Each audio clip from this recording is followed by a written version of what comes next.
ওনার নাকি মাথায় বোতল পড়ছে, হ্যাঁ। তো উনি আবার দেখা গেছে সিটি স্ক্যান করে দেখা গেছে আবার ওনার মাথায় নাকি মস্তিষ্কই নাই। এরকম মাহফুজ আলমের মাথায় বুদ্ধি নেই, লেগে ওরা ঠান্ডা কয় একবারে শাহবাগির মতো দেওয়া যায় ভাই, ঠান্ডার মতো পুরো একবারে ঠান্ডা। আমাদের উপদেষ্টা মাহফুজ সাহেব আসছিলেন, তো উনি আসার পরে একটা অনাকাঙ্ক্ষিত ঘটনা ঘটে গেছে। তো এটার জন্য আমাদের স্যাররা দুঃখ প্রকাশ করছে। তো ওনার নাকি মাথায় বোতল পড়ছে, হ্যাঁ। তো উনি আবার দেখা গেছে সিটি স্ক্যান করে দেখা গেছে আবার ওনার মাথায় নাকি মস্তিষ্কই নাই।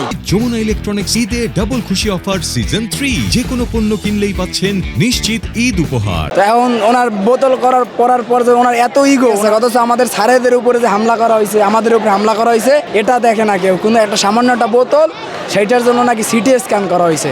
সিটি স্ক্যান করেছে আবার নাকি মানে এটা নাকি জবিয়ানদের বড় রকমের ভুল, আর উচ্চ চিকিৎসার জন্য নাকি তাকে বাইরেও পাঠানো হইতে পারে। এই জন্য আমরা বললাম যেহেতু এত বোতল নিয়ে এত কাণ্ড, সিটি স্ক্যান পর্যন্ত হয়ে গেছে, তাইলে তার সম্মানার্থে আমরা বোতল চত্বর দিয়ে দিলাম, যে উপদেষ্টা সাহেবের সম্মান করলাম।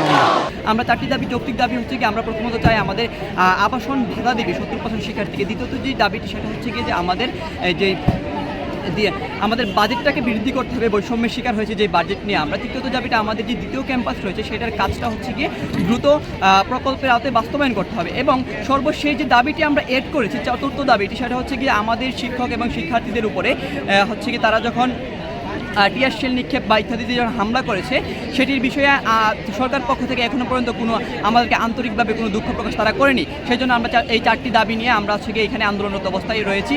যতক্ষণ আমাদের এই দাবি তারা মেনে নিচ্ছে বা পূরণ করছে, ততক্ষণ আমরা এখানে থাকছি না। আমরা আজকে আরেকটা জিনিস বলতে চাই, সেটা হচ্ছে কি আমরা জুমার পরে আজকে আমরা গণঅনশনে যাচ্ছি। এরকম মাহফুজ আলমের মাথায় বুদ্ধি নেই, লেগে ওরা ঠান্ডা কয় একবারে শাহবাগির মতো দেওয়া যায় ভাই, ঠান্ডার মতো পুরো একবারে ঠান্ডা। আন্দোলন চলতেছে, 3 দফা আন্দোলন। তো সেই দাবি এখনও মাইনা না নেওয়ার কারণে আমরা এখন অবস্থান করতেছি। ইভেন আমরা আজকে জুম্মার পর আমরা গণঅনশনে যাব।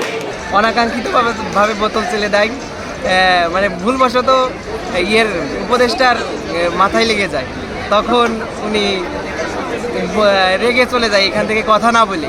এইটা হচ্ছে পরে উনি সিটি স্ক্যান করে এইটা নিয়ে, সেই জন্য এইটার নাম আমরা বোতল তত্ত্ব দিয়েছি। আজকে আমাদের যে দাবি ছিল আগে 3টা, এখন মোট 4টা দাবি হয়েছে। এই 4টা দাবির জন্য আমরা এখানে আসছি এখন, আর যতক্ষণ না দাবি পূরণ হচ্ছে আমরা এখানে অবস্থান করব।